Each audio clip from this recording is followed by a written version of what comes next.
দরুদ ও সালাম পেশ করছি বিশ্ব নবীর প্রতি, যে নবী কে আল্লাহ তাআলা সর্বকালের সর্বযুগের সর্বশ্রেষ্ঠ মহামানব করে নবী করে রহমাতাল লিল আলামিন করে দুনিয়াতে প্রেরণ করেছিলেন মানুষদেরকে হিদায়াতের বাণী শোনানোর জন্য। হিদায়াতের একখানি গ্রন্থ পবিত্র কোরআনুল কারীম দিয়ে আসুন আমরা সেই রাসূলের প্রতি দরুদ ও সালাম পেশ করি, সকলেই পড়ি সাল্লাল্লাহু আলাইহি ওয়াসাল্লাম। আল্লাহুম্মা সাল্লি আলাইহি আল্লাহুম্মা বারিক আলাইহি। মাগফিরাত কামনা করছে আমাদের মধ্য থেকে যাদের পিতামাতা নিকটতম এবং দূরবর্তী আত্মীয় স্বজন কবরের বাসিন্দা হয়েছে, আল্লাহ তাআলা যেন তাদের জীবনের ভুল ত্রুটিগুলো ক্ষমা করে দিয়ে কবরগুলোকে জান্নাতের বাগিচা হিসাবে কবুল করেন। সকলেই পড়ে আমিন। সম্মানিত মুসল্লিবৃন্দ, আমি কোরআনুল কারীমের সর্ববৃহৎ সূরা আল বাকারার শেষের দুইটি আয়াত 285 এবং 286 নম্বর আয়াত তেলাওয়াত করলাম। এই দুইটা আয়াত নিয়ে আমরা ইনশাআল্লাহ আলোচনা করতে চাই। কোরআনুল কারীমের সর্ববৃহৎ সূরা, এই সূরাটি হলো মাদানী সূরা। এই সূরার মধ্যে আল্লাহ তাআলা অনেক বিধিবিধান নাযিল করেছেন। এই সূরার শেষের দুইটি আয়াত হলো গুরুত্বপূর্ণ একটি মেসেজ বহন করে। রাসূল সাল্লাল্লাহু আলাইহি ওয়াসাল্লামের দৈনন্দিন আমলের মধ্যে শ্রেষ্ঠ একটি আমল ছিল এই দুইটি আয়াত। তিনি বিশেষ করে রাতে শোয়ার সময় এই দুইটি আয়াত তেলাওয়াত করে শুতেন। রাসূল সাল্লাল্লাহু আলাইহি ওয়াসাল্লাম বলেন যে আল্লাহ তাআলা আমাকে আরশের নিচের ভান্ডার থেকে এই দুটি আয়াত আমাকে দিয়েছেন। আরশের নিচের ভান্ডার থেকে, তার মানে এই নিচের ভান্ডার বলতে গুরুত্ব বোঝানো হয়েছে যে আল্লাহ তাআলা আমাকে খুবই গুরুত্বপূর্ণ দুটি আয়াত আমাকে দিয়েছেন। এই দুটি আয়াত যদি কোনো ব্যক্তি তেলাওয়াত করে, আল্লাহ রাসূল সাল্লাল্লাহু আলাইহি ওয়াসাল্লাম বলেন যে তার জন্য এই দুটি আয়াতই যথেষ্ট হয়ে গেল। পড়ি সুবহানাল্লাহ। তাহলে আমরা এই দুটি আয়াত প্রত্যেক দিন রাতে শোবার পূর্বে পড়ে ঘুমাবো। ঘুমানোর পূর্বে আমরা এগুলো পড়ব। আমানার রাসূলু বিমা উনজিলা ইলাইহি মির রাব্বিহি ওয়াল মুমিনুন কুল্লুন আমানা বিল্লাহি ওয়া মালাইকাতিহি ওয়া কুতুবিহি ওয়া রুসুলিহি লা নুফাররিকু বাইনা আহাদিন মির রুসুলিহি। এই আয়াতটি নাযিল হলো এর পূর্বের আয়াত 284 নম্বর আয়াত যখন সাহাবায়ে কেরাম শুনতে পাইলেন, ওয়াইন তুবতু মা ফি আনফুসিকুম আও তুখফুহু ইউহাসিবুকুম বিহিল্লাহ। খেয়াল করবেন বিষয়টা। ওয়াইন তুবতু মা ফি আনফুসিকুম আও তুখফুহু ইউহাসিবুকুম বিহিল্লাহ। আল্লাহ তাআলা বলেন, মানুষের অন্তর দিয়ে যাহা কল্পনা করে না আল্লাহ তাআলা উভয়ের বিচার করবে। বিষয়টা কি কঠিন না? অথচ আমরা জানি আল্লাহ রাব্বুল আলামিন আমাদের ওই বিচারটাই করবেন যা আমরা করি, সেটার বিচার সেটার প্রতিদান আল্লাহ তাআলা করবেন। কিন্তু যখন এই আয়াতটি নাযিল হয়ে গেল, সাহাবায়ে কেরাম ভীত সন্ত্রস্ত হয়ে গেল, অস্থির হয়ে গেল, পেরেশান হয়ে গেল। সাহাবায়ে কেরাম তো অস্থির হবেনি। আল্লাহ তাআলা তাদেরকে ঈমান দিয়েছেন। ঈমানদার ব্যক্তিরা পরকালকে ভয় পায়। কিয়ামতের ময়দানে আল্লাহ তাআলার সামনে দাঁড়িয়ে হিসাব দিতে হবে। এই ভয় যার মধ্যে আছে ওই ব্যক্তির তো ভয় পাওয়ারই কথা। সর্বনাশ, অন্তর দিয়ে যা বলবো এবং বলার চেষ্টা করব, আমার আল্লাহ তাআলা যদি সেটা করে ফেলে তাহলে তো আমাদের আর কোনো বাঁচার পথ নাই।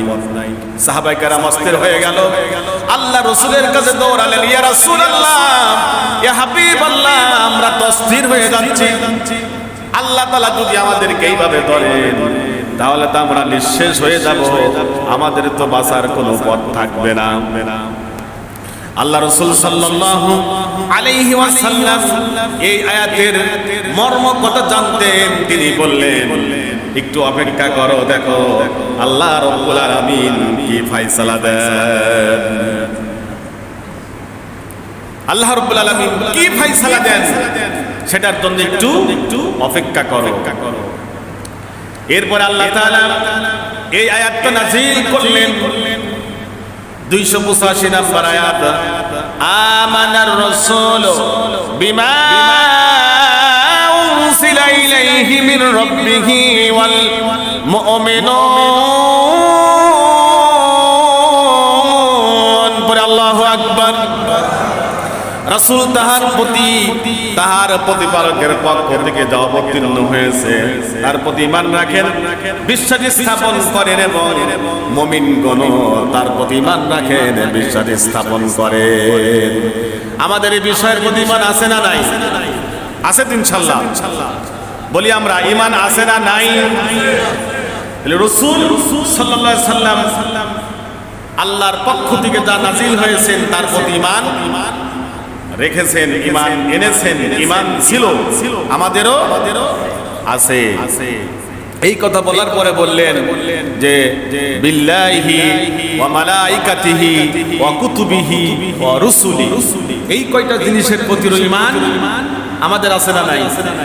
আমরা একটা ঈমানের কালেমা পড়ছি না, আমানতু বিল্লাহি ওয়া মালাইকাতিহি ওয়া কুতুবিহি ওয়া রুসুলি। এখানে আল্লাহ তাআলা বললেন আমানা বিল্লাহ, আল্লাহর প্রতি ঈমান আনে, বিশ্বাস স্থাপন করে, ওয়া মালাইকাতিহি, ফেরেশতাদের প্রতি ঈমান আনে, বিশ্বাস স্থাপন করে, ওয়া কুতুবিহি, কিতাব সমূহের প্রতি ঈমান আনে, বিশ্বাস স্থাপন করে, ওয়া রুসুলিহি, রাসূলগণের প্রতি ঈমান আনে, বিশ্বাস স্থাপন করে। আমাদের এই বিষয়ের প্রতি ঈমান আছে না নাই?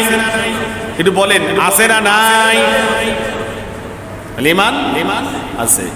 লা নুফাররিকু বাইনা হাদিম মির রাসূলি, আমরা কোন রাসূলকে কোন রাসূলের সাথে তারতম্য করি না, পার্থক্য করি না।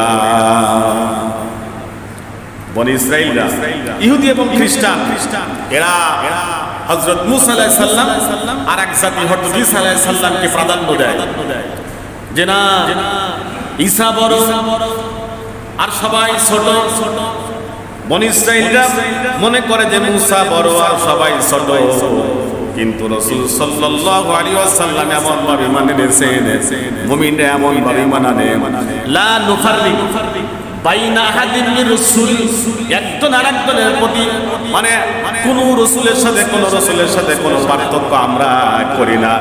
এই ঈমান, এই আকীদাই বিশ্বাস আমাদের সবারই আছে না নাই? এরপরে বললেন ওয়াকালু সামি'না ওয়া আতা'না গুফরানাকা রাব্বানা ওয়া ইলাইকাল মাসীর।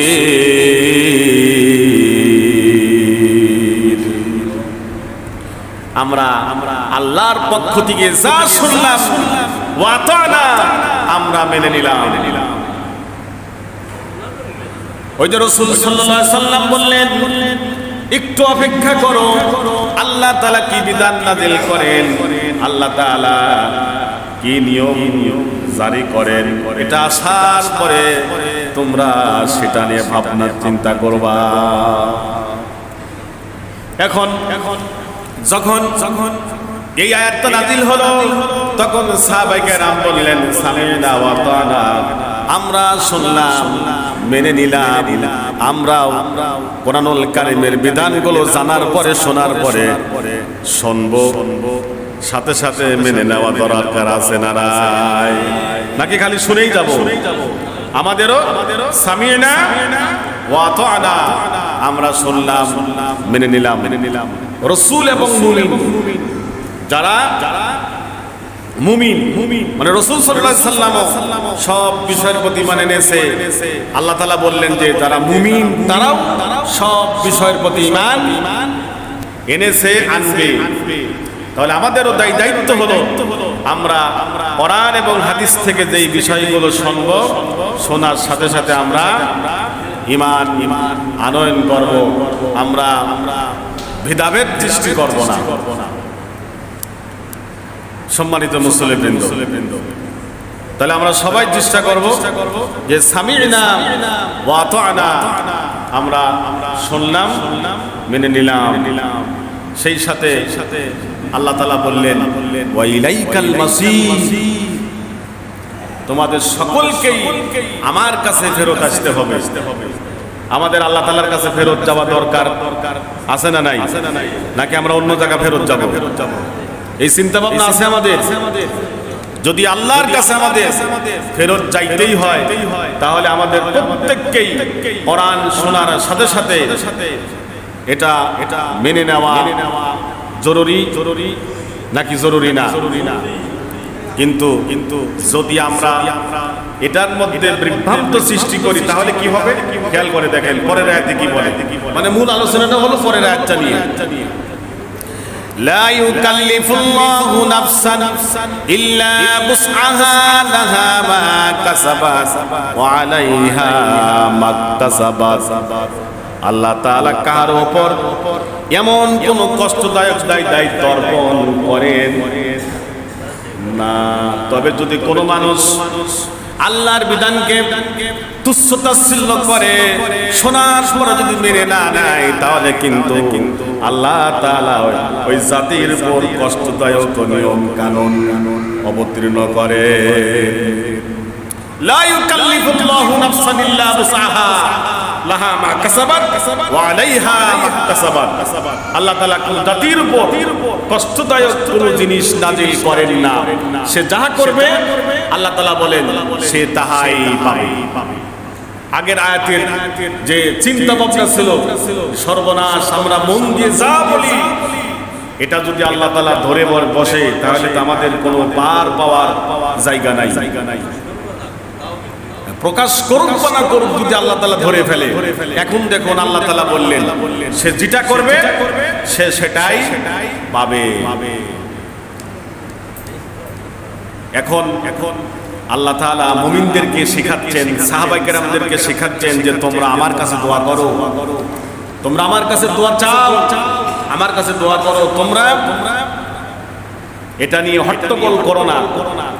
এই আয়াত নাযিলের প্রেক্ষাপট হলো যখন যে জাতি একটু উল্টো পাল্টা করে, আল্লাহ তাআলা তাদেরকে শায়েস্তা করার জন্য কঠিন কিছু বিধিবিধান তাদের প্রতি নাযিল করেন।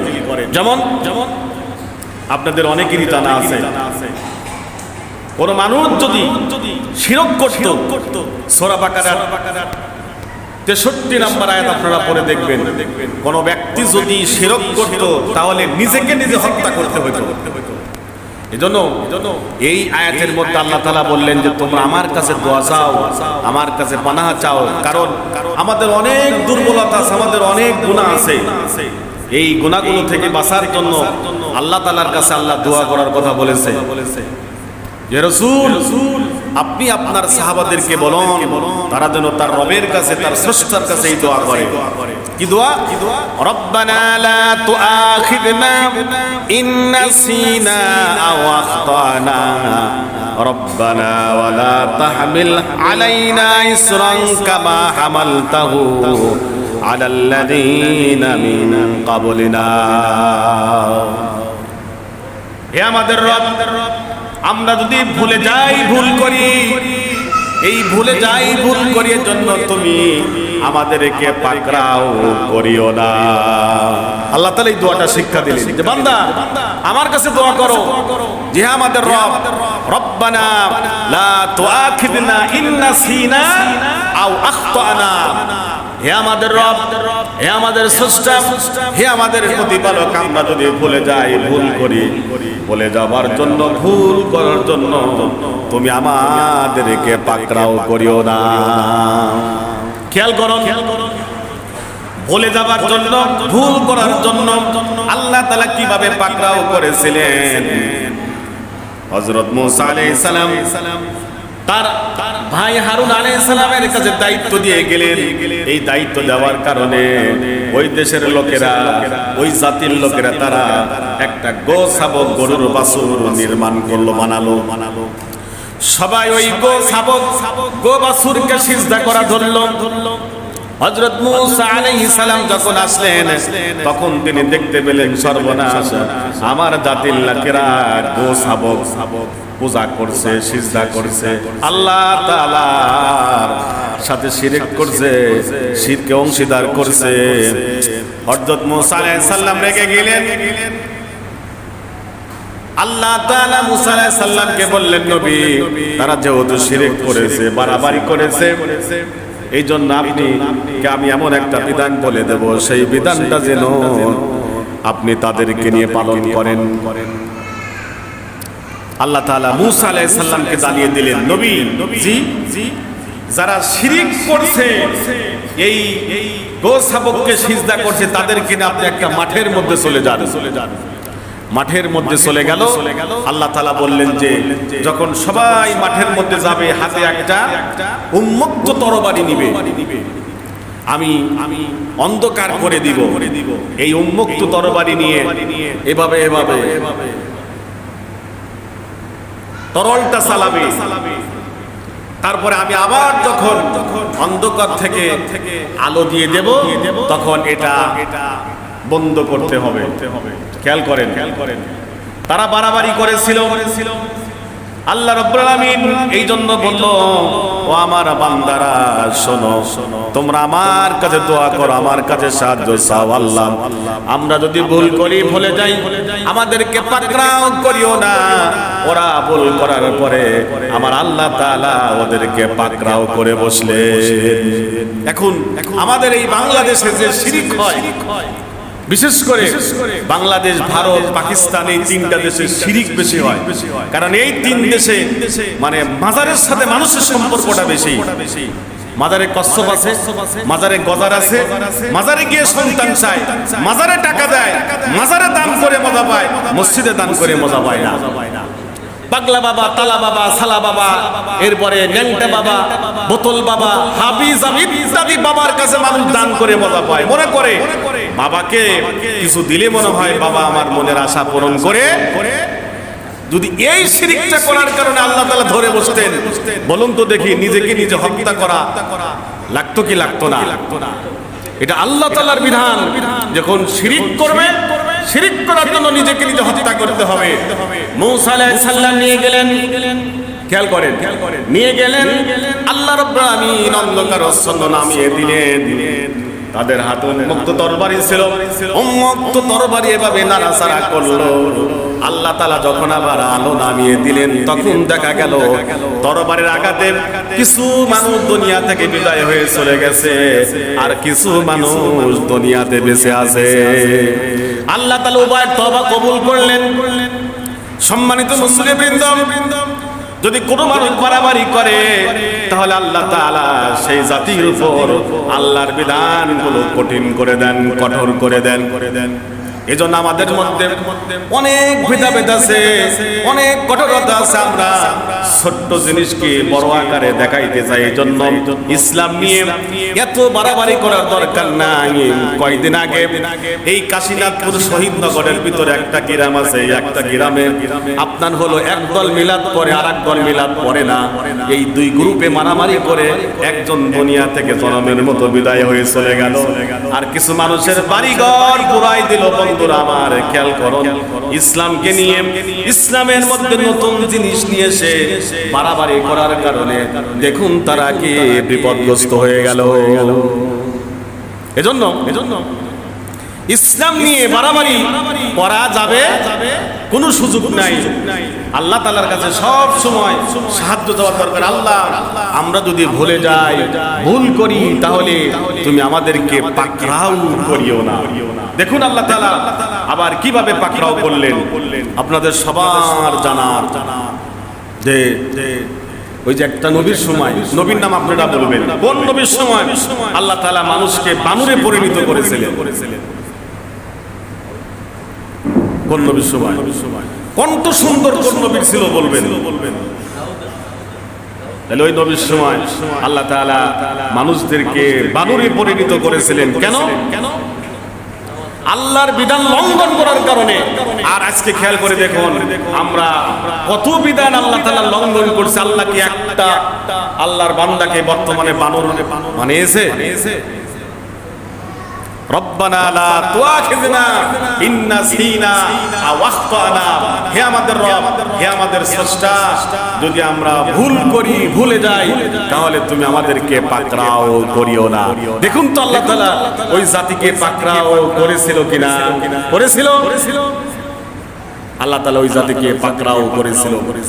কোরআনুল কারীমে সূরা বাকারার মধ্যে ইয়াউমুস সাbt, সাbt মানে শনিবার, শনিবারের ঘটনা আছে। আপনারা একটু আল্লাহর রাস্তায় পড়ে দেখবেন। আল্লাহ তাআলা এই নবীকে, কোন নবী? দাউদ আলাইহিস সালামের কণ্ঠস্বর খুব সুন্দর দিয়েছিলেন। তিনি কোন কিতাব তেলাওয়াত করতেন? জাবুর কিতাব তিনি তেলাওয়াত করতেন। সেই জাবুর কিতাবের এত সুন্দর তেলাওয়াত শুনে আকাশের পাখি, এরপরে সমুদ্রের মাছ পানির কিনারে এসে তিনার তেলাওয়াত গুলো শুনতো, মধুময় তেলাওয়াত। এখন মাছগুলো তেলাওয়াত শুনতে সব বিভোর হয়ে যেত। মানুষ আস্তে করে ধরে নিয়ে সেগুলো খাওয়া শুরু করে দিল। আল্লাহ তাআলা বিধান নাজিল করলেন যে শনিবারে কোন মাছ ধরা, ওর একটু কৌশল করলো।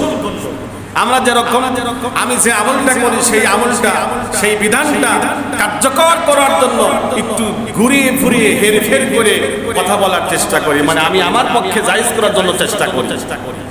অতএব আমার পক্ষে জায়েজ করার জন্য এদিক ওদিকে ঘোরায় কোনো লাভ হবে না, এগুলো করা যাবে না। করলে আল্লাহ তাআলা পাকড়াও করবেন।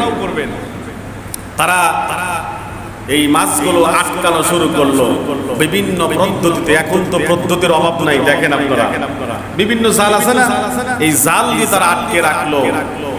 এই জালগুলো আটকে দিয়ে তারা মাছগুলো খাইলো। বলে আমরা তো শনিবারে মাছ খাইনি, আমরা তো শনিবারে মাছ ধরি নাই, আমরা রবিবারে ধরছি, সোমবারে ধরছি, আমরা এক সপ্তাহ পরে ধরছি। কিন্তু আল্লাহ তো নিষেধ করেছিলেন এই মাছগুলো ধরা যাবে। এটা হলো আল্লাহর বিধান। যখনই আল্লাহর বিধান লঙ্ঘন করছে, আল্লাহ তাআলা ধরে ফেলছে। এখানে তিনটা গ্রুপ হয়েছিল। একদল মাছ খাবে, আর একদল খাবে না, আর একদল আছে হলো মানে খাবে না, খাইতেও দিবে না, 2 নাম্বার দল। 3 নাম্বার দল ভাই ওরা যা করিস কর, আমাদের কিছু করার নাই। তাফসীরের মধ্যে আসছে, আপনারা একটু পড়ে দেখবেন যে যারা এই মাছগুলো খেয়েছিল এবং তারা বলেছিল যে ভাই আমরা খাবো না আর কিছু বলবো না, এদের এই 2 দলকে আল্লাহ তাআলা পাকড়াও করে বানরে পরিণত করেছিল। অতএব এখান থেকে আরেকটা শিক্ষা দেখা যায়, সমাজে যদি কোনো অপকর্ম হয় তাহলে সেইটা যদি কেউ বাধা না দেয়, তাহলে বাধা না দেওয়ার কারণে এর দায়ভার তার ঘাড়ে বর্তায় কি বর্তায় না? তাহলে কি আমাদের চুপচাপ থাকার কোনো সুযোগ আছে? না ভাই, আমি ভালো মানুষ, আমি সাদাসিধে মানুষ, আমি এর মধ্যে নাই, এরকম লোক আছে না নাই? বিপদে পড়ার সম্ভাবনা আছে না নাই? সমাজে অন্যায় হচ্ছে, বাজারে অন্যায় হচ্ছে, সেই অন্যায়ের প্রতিবাদ করা আমাদের প্রত্যেকের দায়িত্ব আছে। নইলে আল্লাহ তাআলা বানরে পরিণত করে দিবেন। আজ না করলেও কবরে করবেন, কবরে না করলেও কিয়ামতের ময়দানে করবেন। অনেক এই জুলুমের শিকার হচ্ছে, আপনি চুপচাপ সেই জুলুমের শিকার হয়ে কাউকে বলছেন না। সর্বনাশ, রাতে যদি 10 জন এসে আপনারে মারে, আরে আপনি বলেন না রে ভাই, দেখেন আপনার পিছনে বিদ্যুৎ আছে না নাই, এই বিদ্যুৎ দিয়ে প্রতিহত করবে, আপনি চুপচাপ থাকবেন, আপনি তো সেই বানরে পরিণত হয়ে যাবেন। অতএব আপনার উপর যদি কোনো জুলুম আসে, জুলুমের শিকার হন, তাহলে অবশ্যই সেটা আপনি মানুষদেরকে বলে দিবেন যে ভাই আপনি আমাকে সহযোগিতা করেন। আপনি বলবেন, দেখেন সহযোগিতা করার লোক আছে না নাই? অবশ্যই আছে। সমাজে সহযোগিতা করার হাজারো লোক আছে আপনার জন্য প্রস্তুত, কিন্তু আপনারা গোপন রেখেই অপকর্ম করার সুযোগ আপনারা করে দিচ্ছেন। একটা হাদিস গত জুমায় তেলাওয়াত করেছিলাম, মান রায়া মিনকুম মুনকারান ফালিগাইরু বিয়াদিহি ফাইল্লাম ইস্তাতি ফাবিলিসানিহি ফাইল্লাম ইস্তাতি ফাবিকলবিহি ওয়া যালিকা দুআফুল ঈমান। যদি কোনো অন্যায় হতে দেখো, আল্লাহ রাসূল বলেন ঈমানের দায়িত্ব হলো সেটা হাত দিয়ে প্রতিহত করা। যদি এই শক্তি সামর্থ্য আপনার না থাকে তাহলে জবান দিয়ে করবেন। ফাবি লিসানিহি, লিসান মানে জবান, জবান দিয়ে করবেন যে কেন ভাই এ কাজ কেন, এটা করা যাবে না।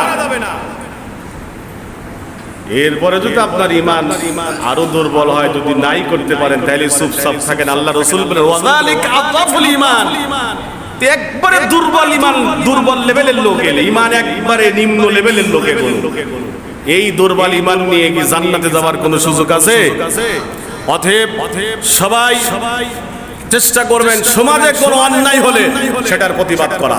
প্রতিবাদ আপনি করবেন, দেখবেন ওইখান থেকে ওই অন্যায়, ওই রাজধানী, ওই দুর্নীতি, ওই অশ্লীল দুনিয়া থেকে, সমাজ থেকে, এলাকা থেকে ওরা উৎখাত হয়ে যাইতে বাধ্য।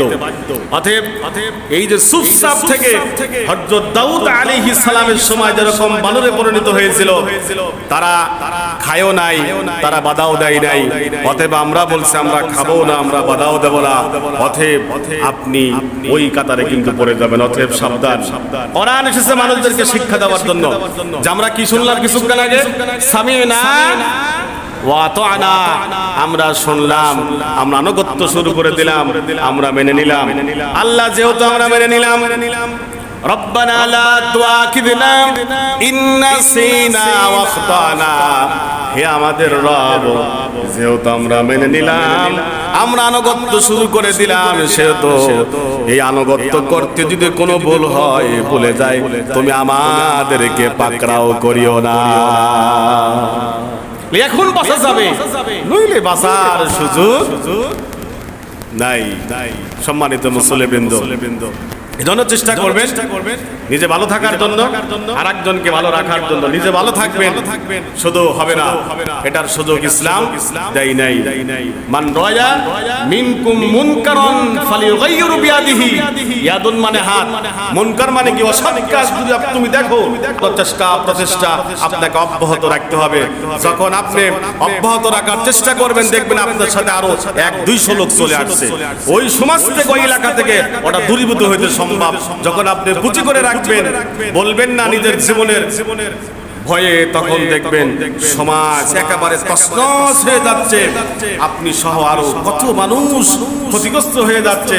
আপনি শুধু আফসোস করবেন। এই আফসোস করে কোনো লাভ, ইহকালেও আফসোস করতে হবে, পরকালেও আপনার জন্য আফসোস। অতএব সবার প্রতিরোধ আহ্বান থাকবে যে আমরা শুনলাম, আমরা আনুগত্য শুরু করে দিলাম।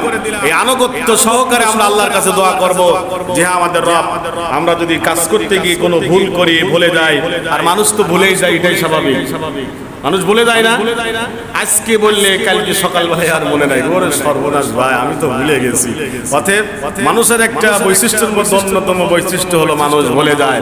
এজন্য আল্লাহর কাছে বারবার দোয়া চাওয়া দরকার। আল্লাহ, আমরা যদি ভুল করি, ভুলে যাই, তুমি আমাদেরকে পাকড়াও করিও না। এরপরে আয়াত শুধু দোয়া দিয়ে শেষ হচ্ছে আয়াতটা।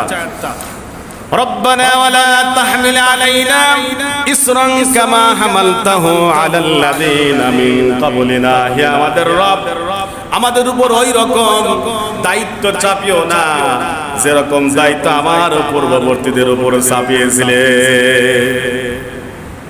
ওই রকম দায়িত্ব আমাদের উপর চাপিও না আল্লাহ। আমরা দুর্বল,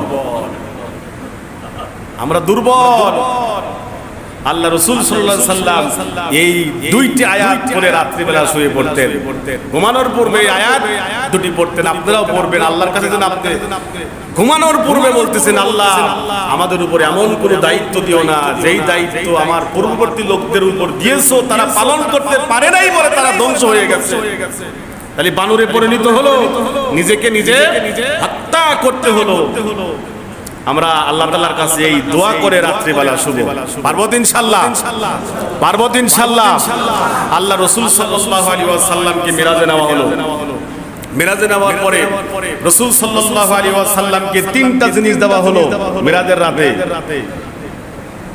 হাদিসের মধ্যে এসেছে আল্লাহ রাসূলকে জিজ্ঞাসা করা হলো, ইয়া রাসূলুল্লাহ, আপনার কাছে সবচাইতে ভালো সূরা কোনটি? বললেন যে সূরা ইখলাস। এটা কখন পেয়েছেন, কবে পেয়েছেন? বলেন যে আল্লাহ তাআলা আমাকে কবে দিয়েছেন? মিরাজের রজনীতে দিয়েছেন। ইয়া রাসূলুল্লাহ, এরপরে বলে আমি 5 ওয়াক্ত নামাজ পেয়েছি। আর কি পেয়েছেন? বলে যে আমি এই সূরা বাকারার শেষের 2টি আয়াত আল্লাহ তাআলা আমাকে স্পেশালি দিয়েছেন। অতএব স্পেশালি 2টি আয়াত রাসূল সাল্লাল্লাহু আলাইহি সাল্লাম তার জীবদ্দশায় প্রত্যেক রাতে ঘুমানোর পূর্বে আমল করেছেন। আমরা এই আমলটা করতে পারবো ইনশাআল্লাহ। সবাই আমরা আমল করব, পারবো ইনশাআল্লাহ। আবারও বলি ইনশাআল্লাহ। এরপরে আল্লাহ রাসূল সাল্লাল্লাহু আলাইহি সাল্লাম আরো পড়তেন, রব্বানা ওয়ালা তুহাম্মিলনা মা লা তাকাতা লানা বিহি ওয়াফু আন্না ওয়াগফির লানা ওয়ারহামনা আনতা মাওলানা। দেখুন, ঘুমের যাওয়ার পূর্বে যদি এই কথাটা আপনি পড়ে শোন, ঘুমান, ওয়াফু আন্না, আল্লাহ আপনি আমারে ক্ষমা করে দিন, ওয়াগফির লানা, আপনি আমারে মাফ করে দিন। খেয়াল করছেন, ওয়াফু আন্না ওয়াগফির লানা, হে আমাদের রব আপনি আমারে মাফ করে দিন, আপনি আমারে ক্ষমা করে দিন। ওয়াফু আন্না ওয়াগফির লানা, ক্ষমা করে দিন, মাফ করে দিন। ওয়ারহামনা, আপনি আমার উপর রহম করুন, দয়া করুন। আনতা মাওলানা, তুমি তো আমাদের অভিভাবক, তুমি তো আমাদের মাওলা। এই কথা বলে যদি কেউ ঘুমায়, এই ব্যক্তি যদি মারা যায়, বলুন তো দেখি তার এই মারা যাওয়াটা ভালো হবে না খারাপ হবে? আমরা কিভাবে ঘুমাই? আমাদের ঘুমের বিষয়টা খেয়াল করা দরকার। টিকটক দেখে ঘুমালে আপনার মৃত্যুটা টিকটকের মতোই হবে। ওই টিকটক করা ফেরেশতা কিন্তু আজ বিভিন্ন কালারের চুলওয়ালা, হিলিক ভিলিক চুলালা, চশমা, কি ডিজাইন, এই ডিজাইনই ফেরেশতা কিন্তু আপনার কাছে এসে আপনার রূহটা নিয়ে যাবে। আর আমি আপনি যদি এই 2টি আয়াত পড়ে শুতে পারি, কত চমৎকার দোয়া। ওয়াফু আন্না, হে আমার রব আপনি আমাকে ক্ষমা করুন, ওয়াগফির লানা, আপনি আমারে মাফ করুন, ওয়ারহামনা, আপনি আমার প্রতি দয়া করুন, রহম করুন। দেখুন আজকে ফিলিস্তিনের ছোট ছোট শিশু বাচ্চারা, কালকে দেখলাম 20 কিলোমিটার পায়ে হেঁটে যখন খানা নিবে, খানা নেওয়ার সময় সেই ব্যক্তি দুনিয়া থেকে বিদায় নিল। ওই সন্তানদের জন্য কি আমাদের একটু দোয়া করা দরকার না? যে ওয়ারহামনা, হে আল্লাহ, হে আমার রব, শত শত শিশু, শত শত বাচ্চা মারা যাচ্ছে নাকি, আমরা কত আইটেমের খানা খাচ্ছি, আল্লাহ ওই বাচ্চাদের প্রতি একটু তুমি রহম করো। আপনার জন্য না বলেন ওয়াফু আন্না ওয়াগফির লানা ওয়ারহামনা, আল্লাহ তুমি আমার ওই কলিজার টুকরা সন্তানের উপর রহম করো। ফাংসুরনা, তুমি আমাদেরকে সাহায্য করো আলাল কওমিল কাফিরিন। ইসরাইল দেখুন কিভাবে অত্যাচার নির্যাতন করে তাদের খানাগুলো কেড়ে নিচ্ছে। আমরা যেন দোয়া করলাম যে হে আল্লাহ, হে আমাদের রব, তুমি আমাদেরকে ইসরাইলের বিরুদ্ধে সাহায্য করুন, যাতে করে আপনি সাহায্য করলে তারা কিছু খানা পায়, তারা কিছু খাদ্য পায়। তাদের কি শরীরগুলো চিকন হয়ে গেছে, আমরা খেয়ে কি তরুতাজা হচ্ছি, মোটা হচ্ছি, রাত্রে কত আইটেমের খানা, এপিট ওপিট হতে পারছি না। সম্মানিত মুসল্লিবৃন্দ, অতএব আমরা যদি সামিনা ওয়া আতানার আওতায় আসতে পারি, তাহলে আমরা এই দোয়াগুলো করতে পারবো। আর যদি সামিনা ওয়া আতানা, শুনলাম, আনুগত্য শুরু করলাম, এটা যদি করতে না পারি, তাহলে আমাদের এই আওতায় আসা সম্ভব নেই, দোয়াগুলো পড়া সম্ভব না। আসুন আল্লাহ তাআলা যেন আমাদের সকলকে এই দোয়াগুলো পড়ে রাত্রিবেলা ঘুমানোর সুযোগ দান করেন। সবাই পড়ে আমিন।